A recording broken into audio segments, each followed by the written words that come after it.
Hello बच्चों, ASZ online platform पर आप लोग का स्वागत है। जैसा कि हम लोग पिछले लेक्चर में बात किए हैं श्वसन तंत्र के बारे में। दो टॉपिक था, दो टॉपिक को मैंने फुल कवर अप कराया है। श्वसन तंत्र पूरा का पूरा या दो टॉपिक में सॉल्व करा दिया है। ठीक है, आप लोग जिन बच्चों ने प्रीवियस लेक्चर नहीं देखे हैं वो प्रीवियस लेक्चर जाकर देख लेंगे। ठीक है, इस लेक्चर में हम लोग स्टार्ट करेंगे परिसंचरण तंत्र के बारे में। तो सबसे पहले हम लोग जानेंगे कि परिसंचरण तंत्र एक्चुअल में होता क्या है। ठीक है, मानव में ऐसे बहुत सारे क्रियाकलाप होते हैं जैसे पोषण, ऑक्सीजन का ढोना। तो ये सब जो क्रियाकलाप होते हैं इनको बॉडी में हर जगह, शरीर के हर एक पार्ट तक पहुंचाना ही क्या होता है, परिसंचरण तंत्र के द्वारा पहुंचता है। ठीक है, अब ये परिसंचरण तंत्र हमारी बॉडी में दो तरीके से काम करता है। एक रक्त के माध्यम से करता है और एक लसिका के माध्यम से करता है। ठीक है, तो उसको पढ़ने से पहले हम लोग को जानना पड़ेगा कि मानव में किस प्रकार का परिसंचरण तंत्र पाया जाता है। आइए देखते हैं। परिसंचरण तंत्र जो होता है मानव में वो कैसा पाया जाता है, बंद। लेकिन एक्चुअल में पूछा जाए कि परिसंचरण तंत्र जो होता है वो कितने प्रकार के होते हैं, तो आप बोलोगे ये दो प्रकार के होते हैं। कितने प्रकार के होते हैं? दो। कितने आप बोलोगे? दो। एक का नाम आप दोगे बंद परिसंचरण तंत्र, ध्यान सुनिएगा, बंद परिसंचरण तंत्र। और दूसरा आप बोलोगे खुला परिसंचरण तंत्र, खुला परिसंचरण तंत्र। वैसे हम लोग को सिलेबस में क्लास 10th के सिलेबस में खुला परिसंचरण तंत्र टॉपिक कट गया है। ठीक है, एक्चुअल में क्योंकि ये ऑर्थोपोडा से बिलोंग करते हैं, जैसे आपके रेंगने वाले जीव होते हैं, घोंघा हो गए, ठीक है, ये सब आपके क्या है, जोक हो गए, ये सब आपके खुला परिसंचरण तंत्र होते हैं। जो क्लास 9th पढ़े होंगे बच्चे, ऑर्थोपोडा के जितने भी जीव होते हैं वो खुले परिसंचरण तंत्र में आते हैं। तो मानव जो होते हैं, जितने भी मानव स्तनपायी होते हैं वो बंद परिसंचरण तंत्र के अंदर आते हैं। ठीक है, बंद कहने का मतलब है कि उनके बॉडी में जो ब्लड वेसल्स, जो लसिकाएं होती हैं, वो किसी भी पदार्थ को एक जगह से दूसरे जगह स्थानांतरित करने के लिए एक बंद वाहिकाओं की मदद लेती है। ठीक है, बंद वाहिकाओं की मदद लेती है। जैसे बात करते हैं परिसंचरण तंत्र के बारे में हम लोग। मानव में जो परिसंचरण तंत्र होता है, मैंने बताया ना, दो प्रकार के होते हैं। एक आपके पास रक्त और एक लसिका। दोनों आपको हूबहू एक ही जैसे दिखेंगे, क्योंकि हमारी बॉडी में, इस फिगर को देखिए, और दो फिगर है हम लोग के पास। एक ये है, ये फिगर आपको बता रहा है रक्त परिसंचरण तंत्र, और ये आपको फिगर बता रहा है लसिका परिसंचरण तंत्र। तो मेन पहले हम लोग को हमारे सिलेबस में मेजर पोर्शन जो है, सबसे बड़ा जो पोर्शन है वो रक्त परिसंचरण तंत्र है। एक्चुअल में रक्त परिसंचरण तंत्र मानव में कैसे होता है, जैसे हम लोग की बॉडी में जब हम लोग भोजन खाते हैं तो उस समय जितने भी पोषक के तत्व होते हैं वो हमारे पेट के थ्रू अवशोषित हो जाते हैं, किसमें? ब्लड में। और ये ब्लड में क्या होते हैं, अवशोषित हो गए। अब इसी को पूरे होल बॉडी में, मतलब पूरे होल बॉडी का कहने का मतलब, आप लोग को पोषण के स्तर में मैंने चौथा टॉपिक पढ़ाया था, स्वांगीकरण करना। क्या करना? स्वांगीकरण। और स्वांगीकरण का मैंने मतलब बताया था आपको, बॉडी में पूरे भोजन को क्या करना, मिला देना। मतलब हर एक बॉडी के हर एक अंग के पार्ट में भोजन के इस अवशोषित पदार्थ को ले जाना ही क्या कहलाता है, परिसंचरण तंत्र। या तो दूसरी भाषा में कहा जाए, जो हमारी बॉडी में श्वसन तंत्र के थ्रू, ऑक्सीडेशन के थ्रू जो भोजन को तोड़ा जाता था, उससे एनर्जी मिलता था, वो हर एक सेल में होता था। माइटोकॉन्ड्रिया तो हर सेल में होता है, तो इसका मतलब हर एक सेल में चाहिए। तो ये जो करने वाला होता है वो कौन करता है? रक्त।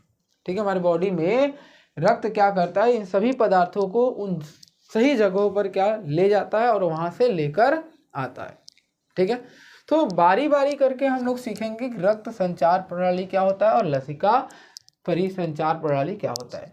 फिगर में देखो, आपके पास एक हार्ट दिया हुआ है, हार्ट से दो पाइप कनेक्ट है, एक डायरेक्ट लंग्स में गया है। तो लंग्स जब हम लोग पढ़ रहे थे तो उस समय मैंने लंग्स के बारे में बताया था, फेफड़े के बारे में बताया था कि वहाँ पर लंग्स जो होता है आपकी बॉडी में शुद्धिकरण का काम करता है। शुद्धिकरण का कहने का मतलब है कि वहाँ पर जो ऑक्सीकृत और अनऑक्सीकृत आपके गैसेस होते हैं उनको एक्सचेंज करता है। मतलब या तो सिंपल भाषा में कहा जाए, ऑक्सीजनेटेड ब्लड जो होता है, मतलब जिसमें ऑक्सीजन और कार्बन डाइऑक्साइड गैसों का क्या करता है, आदान प्रदान करता है। कौन?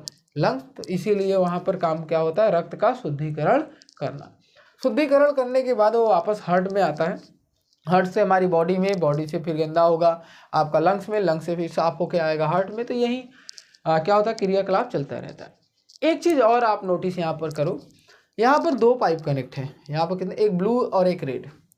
तो जब भी हार्ट पंप करता है तो हमारी बॉडी में 2 पाइप कनेक्ट होते हैं, जो एक अनऑक्सीकृत और ऑक्सीकृत ब्लड को, रक्त को एक जगह से दूसरी जगह तक स्थानांतरित करता है। इसलिए हमारी बॉडी में जो परिसंचरण तंत्र पाया जाता है उसे डबल परिसंचरण तंत्र भी कहा जाता है। ठीक है, क्लियर है। चलो अब यही हम लोग पहले रक्त समझेंगे, तब ना बात करेंगे कि हार्ट कैसे काम करता है। ठीक है, तो अब जो टॉपिक चलेगा हार्ट तक और लसिका तंत्र तक, वो हमारे परिसंचरण तंत्र के अंतर्गत में आएगा। क्लियर सबको। चलो बात करते हैं हम लोग ब्लड की। रक्त संचार प्रणाली जो होता है उसके बारे में बात करते हैं। रक्त, ठीक है, सबसे पहले हम लोग किसकी बात करेंगे, रक्त।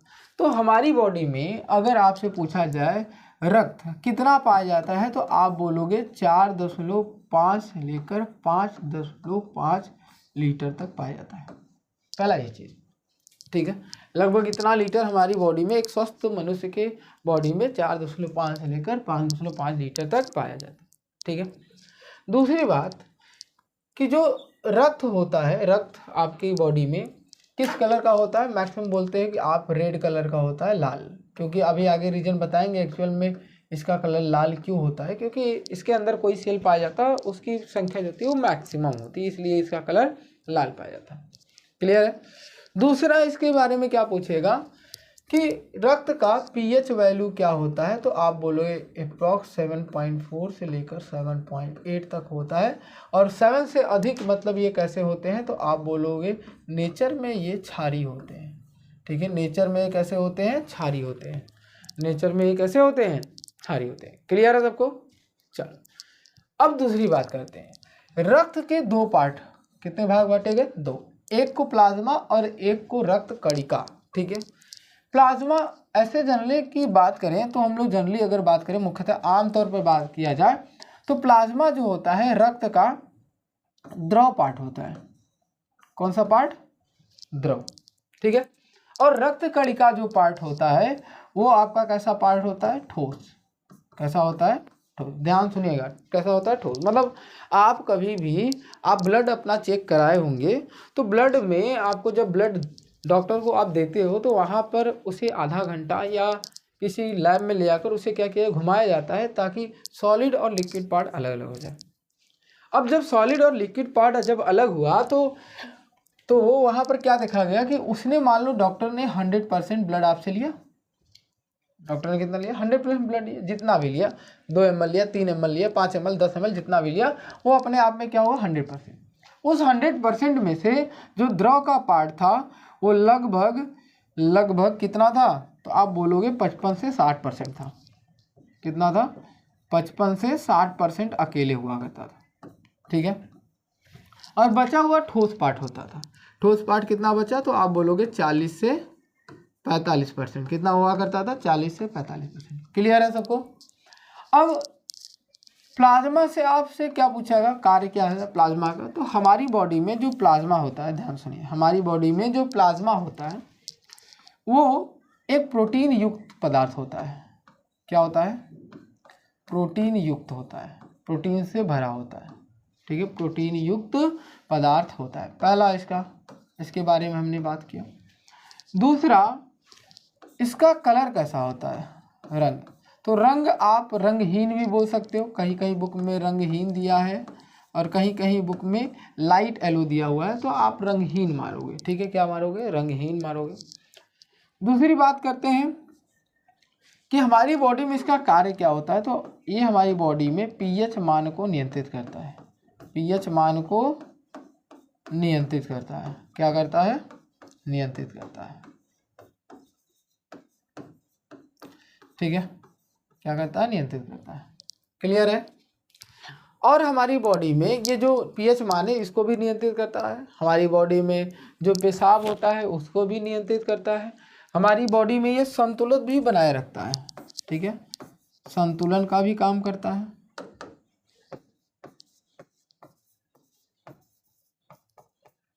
ठीक है, हमारी बॉडी में संतुलन का भी कार्य करता है। ठीक है, तो प्लाज्मा आपसे बहुत ज़्यादा क्वेश्चन नहीं पूछा जाता। और दूसरी बात, प्लाज्मा जो होता है हमारी बॉडी में लगभग 1.5% ब्लड को क्या करता है, ये ढोता है। ठीक है, कैरी करता है, ढोता है।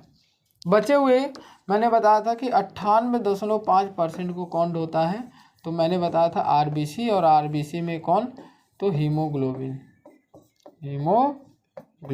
ये मैंने नाम आपको पहले बताया था। ठीक है, नॉर्मल तरीके से मैंने इसका नाम आपको श्वसन तंत्र में जिक्र किया था। क्लियर है, कोई दिक्कत नहीं है ना।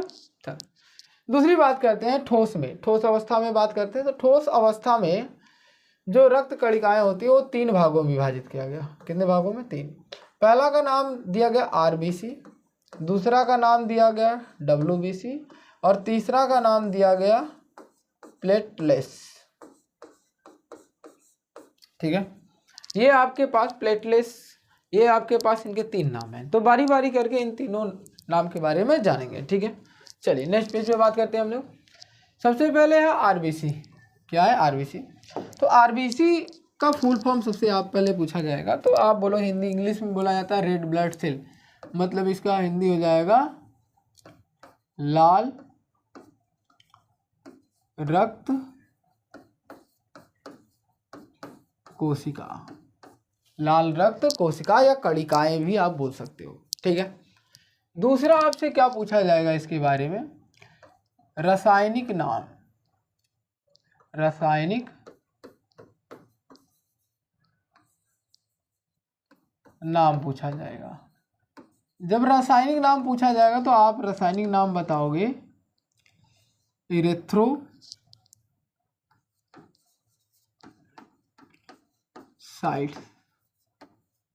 क्या नाम बताओगे, इरेथ्रोसाइट।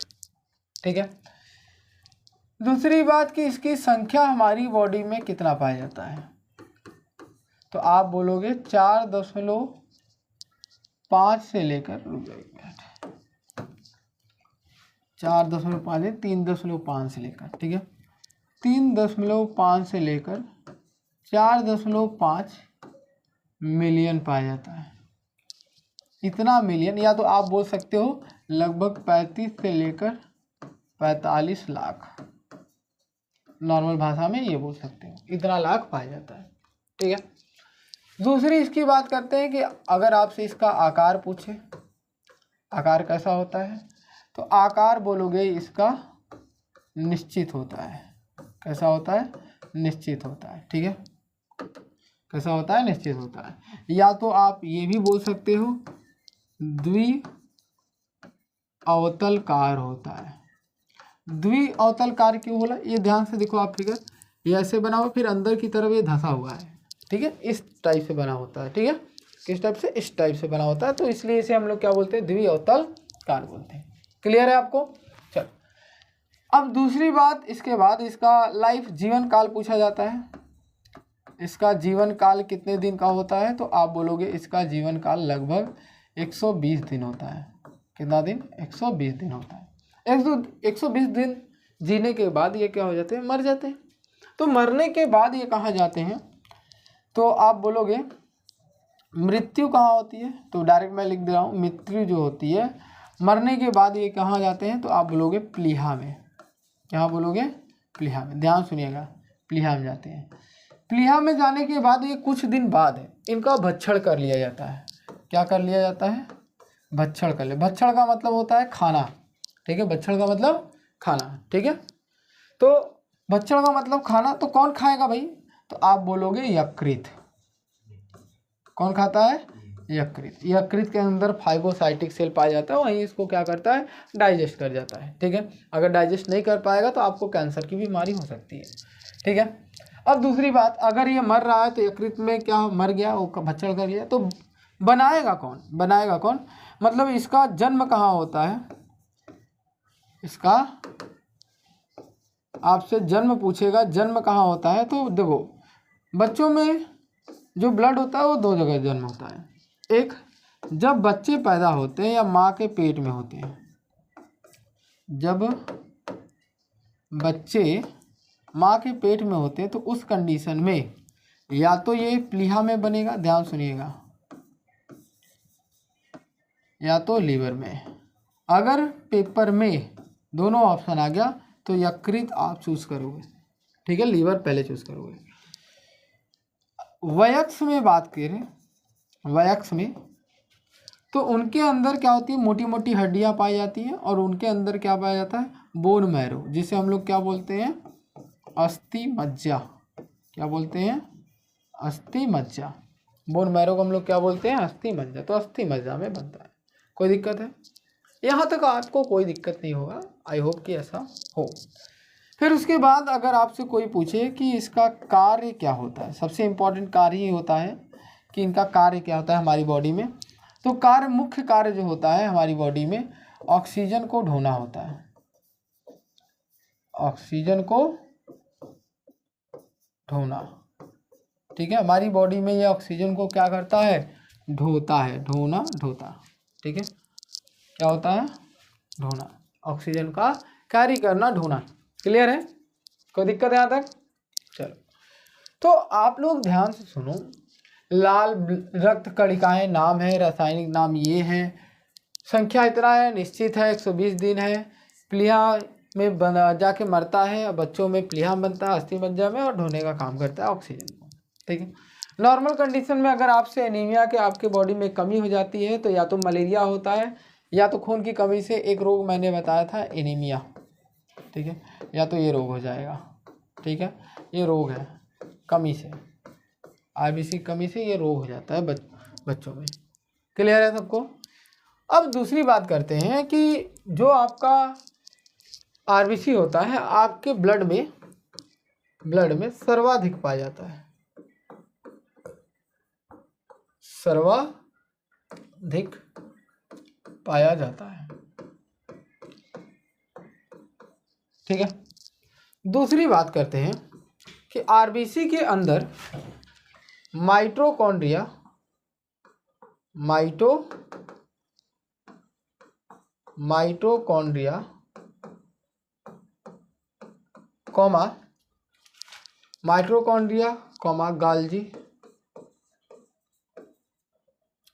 गोल्जी बॉडी और राइबोसोम्स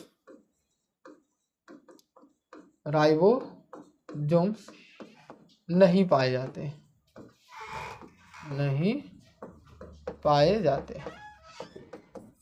ठीक है। इनके अंदर ये सब तीनों नहीं पाए जाते हैं, लेकिन ऐसे दो जीव हैं जो माइटोकॉन्ड्रिया उनमें पाया जाता है, ये सब पाए जाते हैं। एक ऊँट आप जानते हो, एक लामा जीव है, दोनों के दोनों जीव हैं। ऊँट आपका जो होता है उसके अंदर पाया जाता है आरबीसी, और आपके लामा अफ्रीका में पाए जाते हैं, उनके अंदर भी ये तीनों पाए जाते हैं।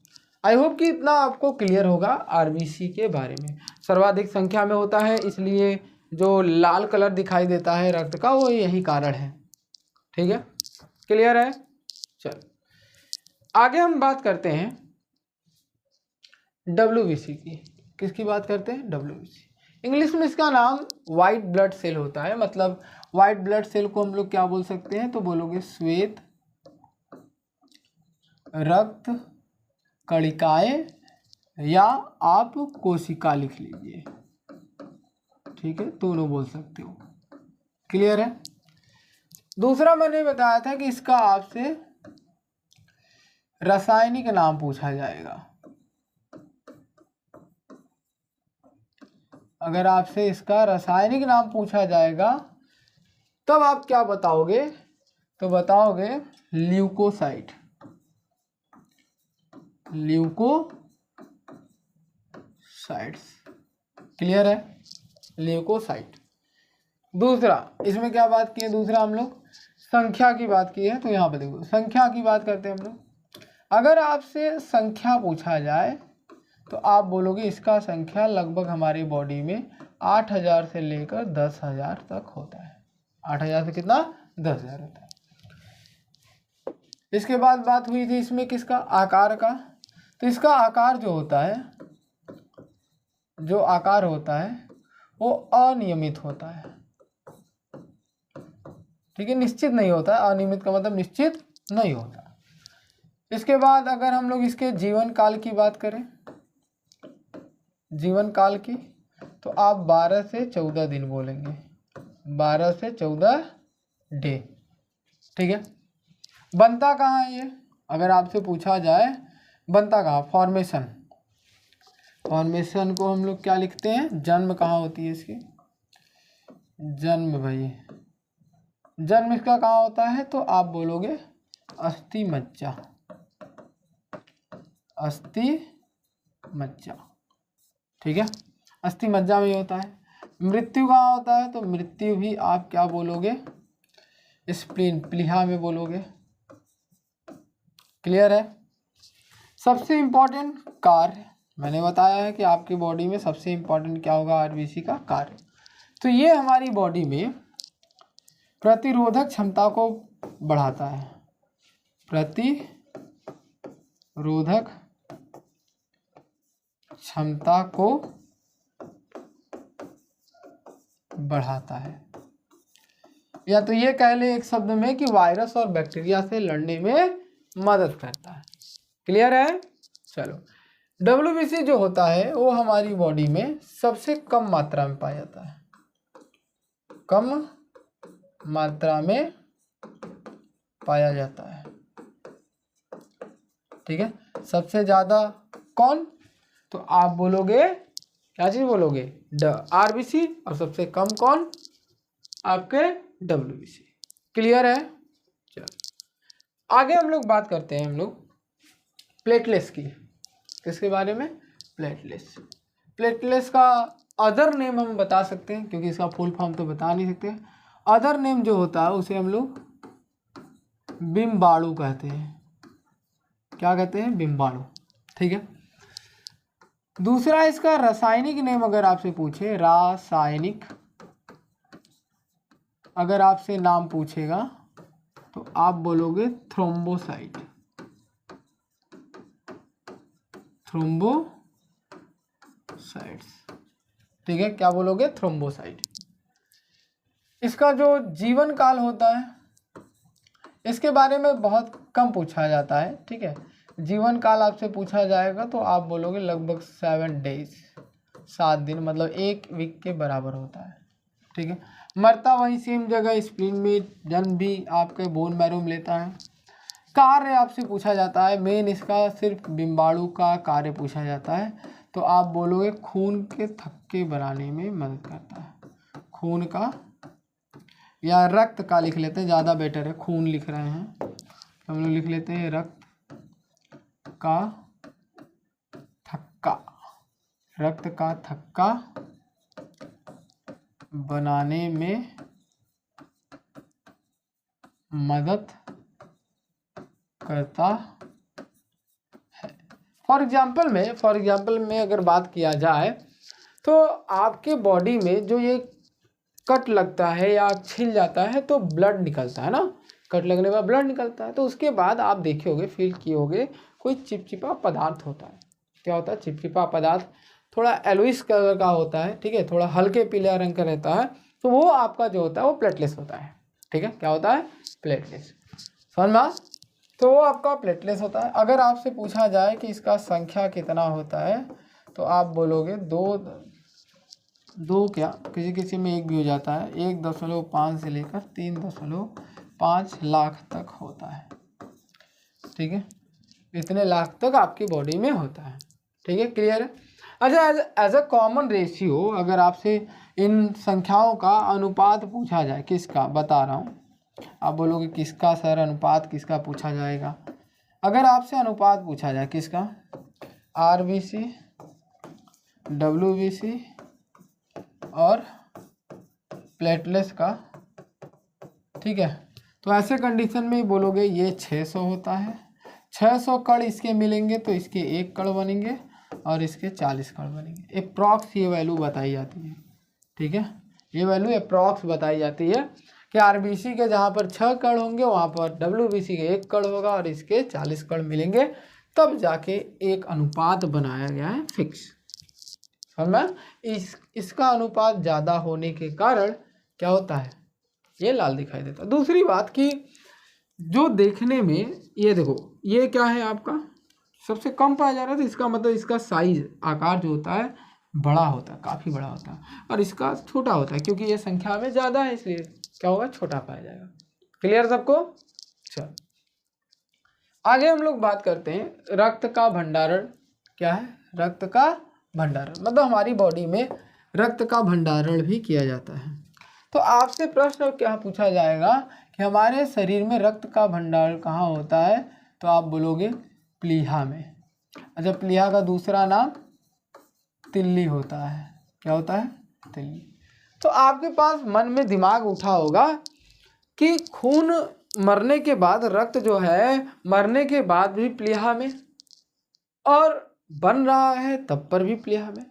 तो वो इस तरीके से संरचना बनाया गया होता है कि वो दोनों चीज़ को इकट्ठा करते हैं। जैसे फॉर एग्जाम्पल समझिए आप, लंग्स या हृदय जब आप पढ़ोगे तो हृदय के अंदर क्या होता है, ऑक्सीजनेटेड, मतलब एक में ऑक्सीजन वाला ब्लड होगा, एक में कार्बन डाइऑक्साइड वाला, फिर भी उसमें मिलते नहीं है ना, लेकिन रहते तो एक ही पार्ट में रहते हैं। तो ऐसे कंडीशन में स्प्लीन को भी बनाया गया है।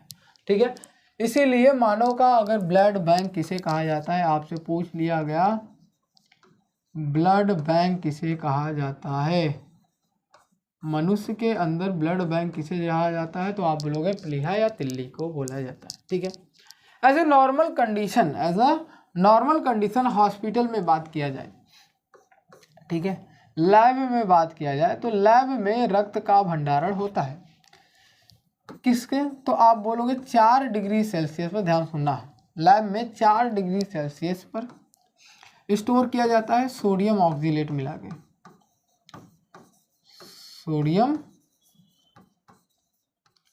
ऑक्सीलेट। ठीक है,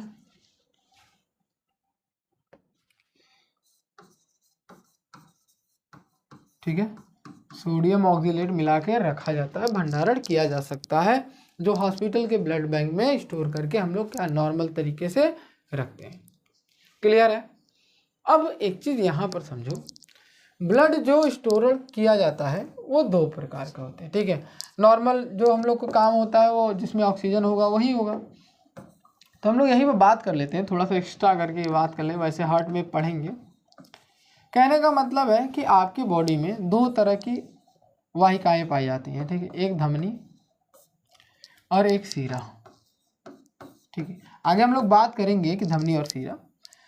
धमनी जो होता है आपके बॉडी में ऑक्सीकृत ब्लड को ढोता है, ऑक्सीकृत। ठीक है, ऑक्सीकृत मतलब वो जिसमें O2 हो, ऐसे रक्त को हमारी शरीर में ढोता है। दूसरा कि इसका कलर जो होता है वो लाल होता है। कैसा होता है, रंग कैसा होता है, लाल होता है। ये लाल क्या है, इसका रंग है।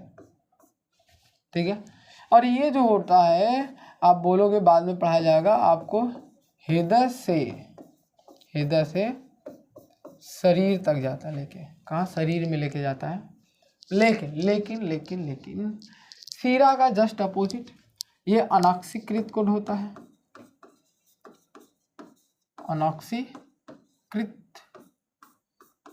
जो अनॉक्सीकृत का मतलब जिसमें क्या हो, CO2 हो। क्या हो, CO2, मतलब ऐसा रक्त जिसमें CO2 की मात्रा हो। CO2 का मात्रा होता है, इसलिए इसका जो रंग होता है वो हल्का बैंगनी होता है, हल्का बैंगनी होता है। ठीक है, और ये जो होता है ये आपका हृदय से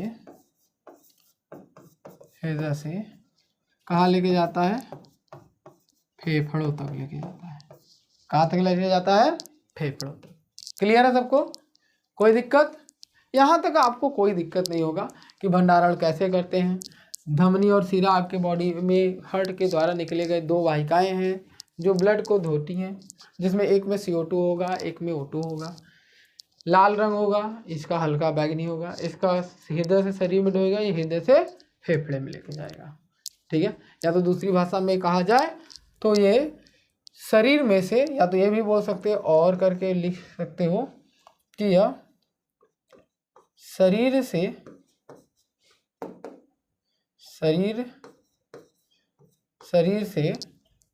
कहाँ लेके आता है, फिर से वापस हृदय में लेके आता है। ये ज़्यादा करेक्ट है, ये आप ज़्यादा करेक्ट मानोगे। ठीक है, क्योंकि ये वाला अलग से भी अभी पढ़ाया जाएगा जब आप डबल सर्कुलेटरी सिस्टम का स्ट्रक्चर देखोगे, तंत्र देखोगे तब। क्लियर है बच्चों आपको? तो आई होप कि आपको ब्लड काफ़ी अच्छे से समझ में आया होगा। तो अगले लेक्चर में मिलते हैं हार्ट के साथ। हार्ट के बारे में पढ़ेंगे, उसके वर्क कैसे करता है, कैसे वो कार्य करता है हमारी बॉडी में, कैसे रक्त का परिसंचरण पूरे बॉडी में होता है, कैसे न्यूट्रिशन को एक जगह से दूसरी जगह ट्रांसफ़र किया जाता है, पोषण को।